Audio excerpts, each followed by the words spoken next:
Bonjour à tous et bienvenue dans ce nouveau podcast. Aujourd'hui, nous allons parler d'un sujet qui touche beaucoup de monde, c'est-à-dire les échecs dans les relations amoureuses.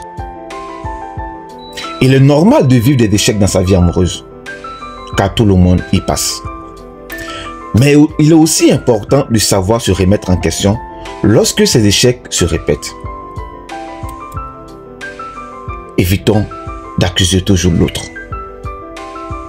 Car il est facile de se dire que l'autre est la cause de notre échec amoureux.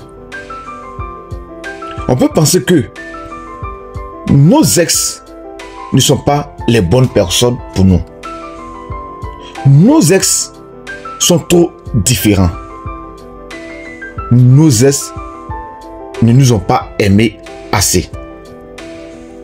Mais il est important de se rappeler que nous sommes tous responsables de nos propres actions. Si nous avons vécu plusieurs échecs amoureux, il est possible que le problème vienne de nous. Alors, il faut se remettre en question.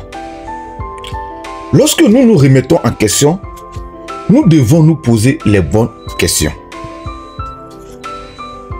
C'est-à-dire, suis-je capable de m'exprimer clairement et de dire ce que je veux? Suis-je capable de faire des concessions et de trouver des compromis? Suis-je capable de gérer mes émotions de manière saine? Suis-je capable de respecter les besoins et les limites de l'autre? Si nous répondons non à l'une de ces questions, c'est un signe que nous devons travailler sur nous-mêmes. Si nous avons vécu des échecs répétés avec différentes personnes, c'est encore plus un signe que nous devons nous remettre en question. C'est difficile à accepter, je le sais.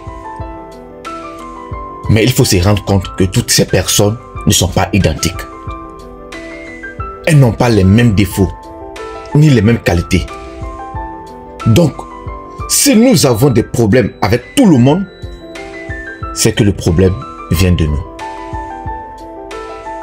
Alors, comment se remettre en question?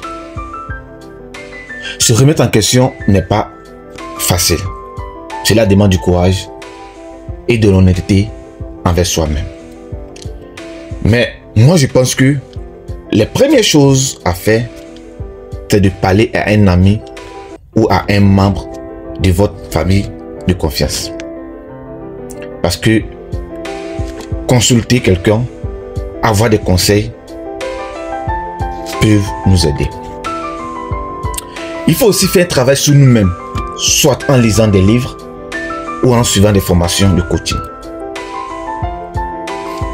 Se remettre en question après un échec amoureux est très important pour apprendre de ses erreurs et éviter de reproduire les mêmes schémas. Donc, si vous êtes prêt à faire ce travail, vous avez toutes les chances de trouver la relation qui vous correspond. Alors, si vous avez aimé cette vidéo, si vous avez aimé ce podcast, merci de liker, de partager et surtout de commenter. À bientôt pour un nouvel épisode.